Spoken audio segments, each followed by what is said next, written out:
From widespread unemployment to shuttered businesses and shattered supply chains, the COVID-19 pandemic's effects on the economy will be felt for years. Congress has already spent trillions of dollars in response to the pandemic. The federal government has mailed millions of stimulus and unemployment checks, subsidized businesses, and given billions in aid to state and local governments. The hope is that these policies will provide relief to those in need and support the economy. But there's a better way to support the economy, and one that will hasten economic recovery: targeted household debt relief. We know how important household debt relief can be to economic recovery because we saw its effects in the aftermath of the Great Recession. Like the 2020 pandemic, the 2008 Great Recession was devastating. Unemployment rates approached double digits, stock portfolios collapsed, and housing prices plummeted. Millions of families found themselves unable to pay their mortgages, credit card bills, or student loans. Default is, of course, painful for the families and individuals who can't pay their debts. But the pain of default does not stop with the borrowers. The damage creates ripple effects that slow down the economy.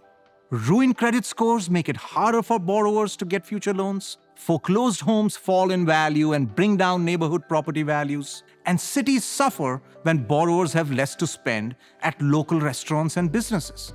That's why household debt relief was so important during the Great Recession. My co-author Thomas Piskorski and I analyzed a decade of economic data from millions of US households following the Great Recession.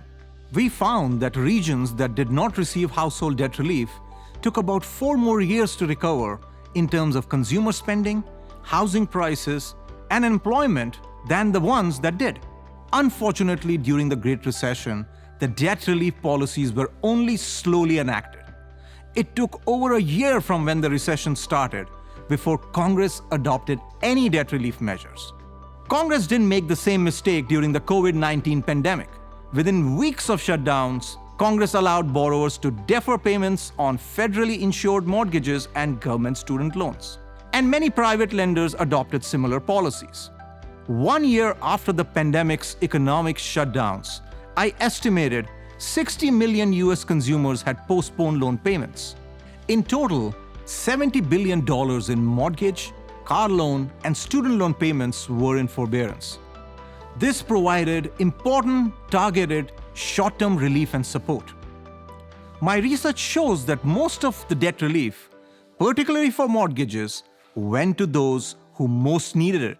Forbearance rates were the highest in the regions with the worst COVID-19 outbreaks and areas that suffered from the greatest economic distress.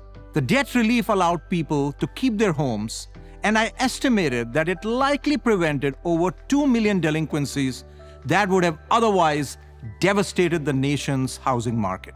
The forbearance plans provided short-term debt relief, but they haven't permanently solved the problem. In the coming months and years, those behind on their payments will need to repay them. That preserves incentives in the financial system. To avoid widespread defaults, lenders will need to restructure loans to ensure borrowers in need aren't forced to repay outstanding balances immediately. It will ultimately require a coordinated effort between government policymakers and lenders to ensure borrowers can avoid default. And that will be in everybody's interest, since successfully unwinding debt will be essential in ensuring a rapid recovery.